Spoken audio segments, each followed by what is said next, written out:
Well, of late we've been bombarded with lots of international acts hitting our shores, but this upcoming tour, titled Gigantour, is probably the most monstrous one yet, featuring Soulfly, Caliban, Arch Enemy, and of course Megadeth.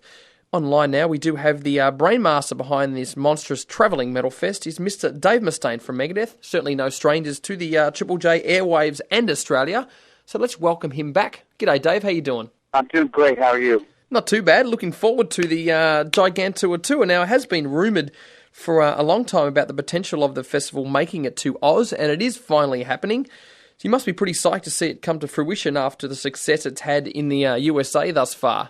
I'm absolutely chuffed. I'm so excited about it. When we came down there last year, we talked about the fact of bringing Gigantour down there with our promoter. And what was once a dream is now a reality, and I can't wait to see how Gigantour does in Australia. And I can't wait to just develop a relationship with the Australian audience and bring many Gigantours down here with many great bands. Now, I think the attraction, I guess, to Gigantour is not just because it's coming to Australia, but just the lineups you've chosen. And I was certainly fortunate enough to catch the show in Long Island last year with a fantastic lineup as well. How do you go about choosing the bands for the Gigantour tour? Well, I think the first and most important part is that they've got to be guitar players. If it's somebody who plays the guitar and doesn't know how to do a guitar solo, or tunes the guitar down to X or something like that, that to me is not really what I'm looking for. I have nothing against people who can't solo, because when I started I couldn't solo either. Yep. And I have nothing against people who don't know how to tune their guitar, because it took me a while to learn how to tune it too. But as far as the criteria for Gigantour, I'd like it to be people who really like to play their instruments, really good players, and that have a really positive attitude. When the bands aren't on stage, you got to remember they're all backstage, and if there are people who are just a real pain in the ass to be around, it just doesn't make it any fun. Yep. We had such a great time on this last Gigantour. All the bands were just so top-notch and just such great people.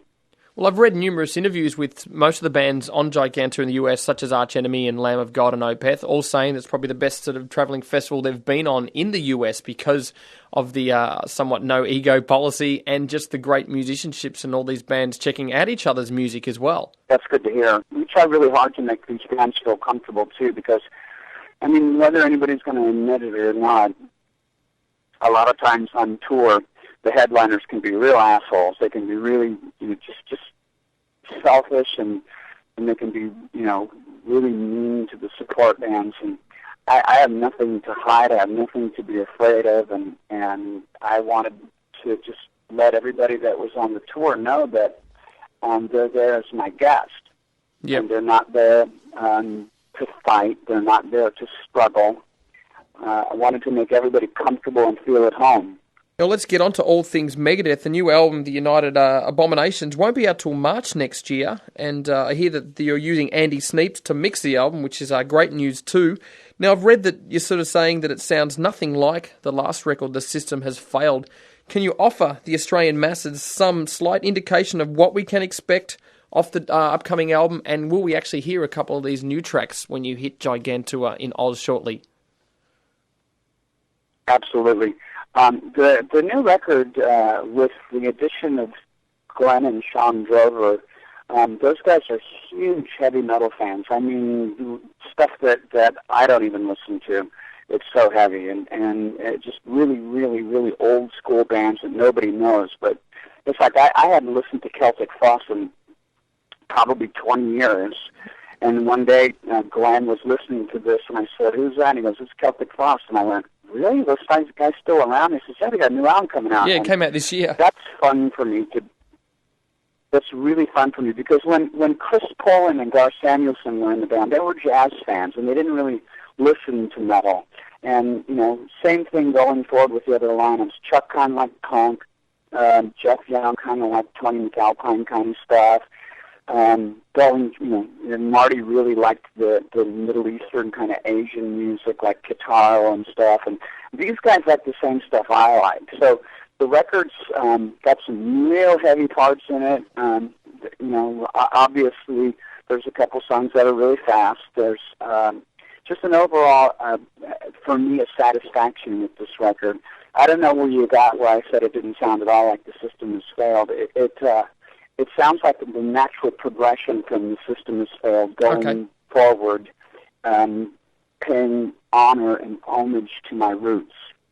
Well, speaking of roots, it actually does feature a Led Zeppelin cover out on the tiles, I believe, which apparently you described as being sort of one of the highlights of the album as well. Can you tell us about why you chose to do a Zeppelin classic?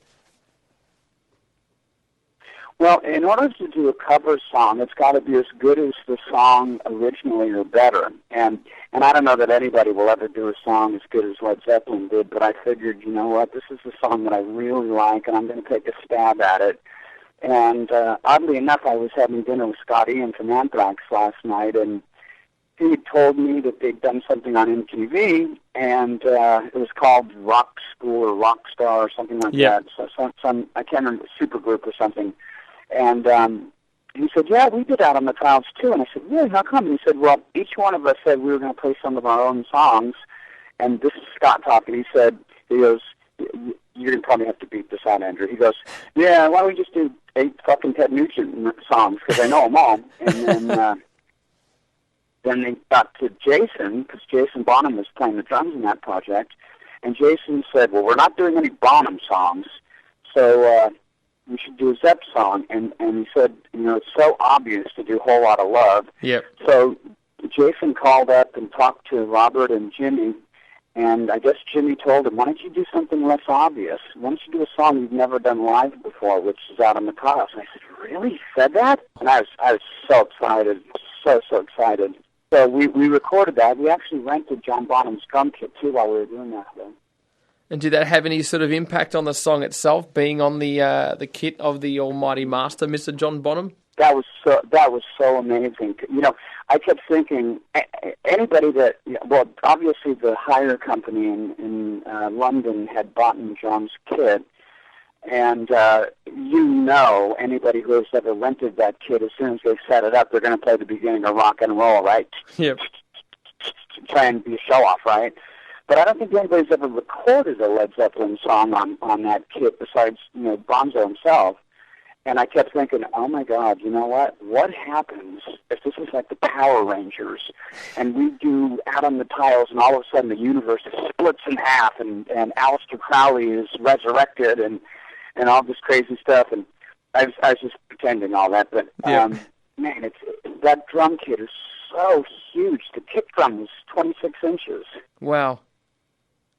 Did they have the timpanis as well? We had... No, all we had was his kick drum, his tom-toms, and his floor tom.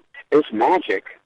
Just, you see it and you're thinking, as a kid, I sat there back when they used to have vinyl. I sat there for hours learning Led Zeppelin songs. See, a lot of people want to know what my influences are, yep.